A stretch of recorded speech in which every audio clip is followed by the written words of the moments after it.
एक बार राजा विक्रमादित्य अपने राज्य में न्याय करने के लिए बैठे थे। तभी एक बेताल उनके सामने प्रकट हुआ।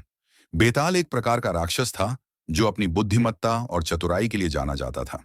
राजा विक्रमादित्य के चेहरे पर एक गहरी सोच की रेखा थी, जबकि बेताल के चेहरे पर एक रहस्यमयी मुस्कान थी।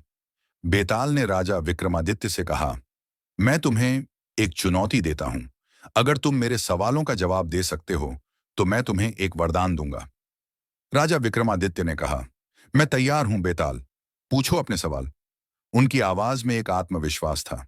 बेताल ने पहला सवाल पूछा, एक आदमी ने एक और आदमी को मार दिया, अब उसका क्या होना चाहिए?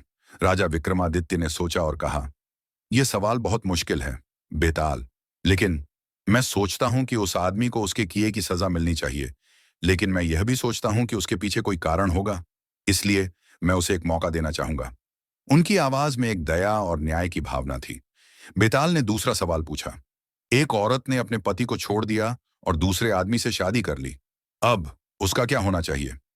राजा विक्रमादित्य ने सोचा और कहा, यह सवाल भी बहुत मुश्किल है बेताल, लेकिन मैं सोचता हूं कि उस औरत को अपने पति के पास वापस जाना चाहिए और अपने परिवार को फिर से जोड़ना चाहिए।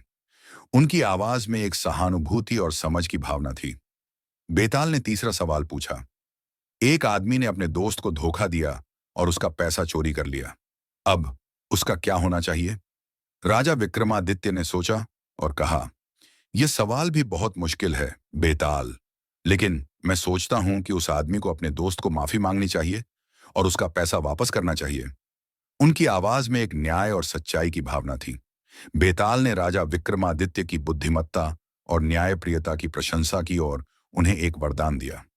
राजा विक्रमादित्य ने वरदान को स्वीकार किया और अपने राज्य में वापस चले गए। उनकी आंखों में एक संतुष्टि और गर्व की भावना थी। यह कहानी राजा विक्रमादित्य की बुद्धिमत्ता और न्यायप्रियता को दर्शाती है। वह एक सच्चे राजा थे जिन्होंने हमेशा अपने राज्य के लोगों के हित में काम किया। उनकी कहानी हमें सिखाती है कि न्याय और सच्चाई हमेशा सबसे पहले आनी चाहिए।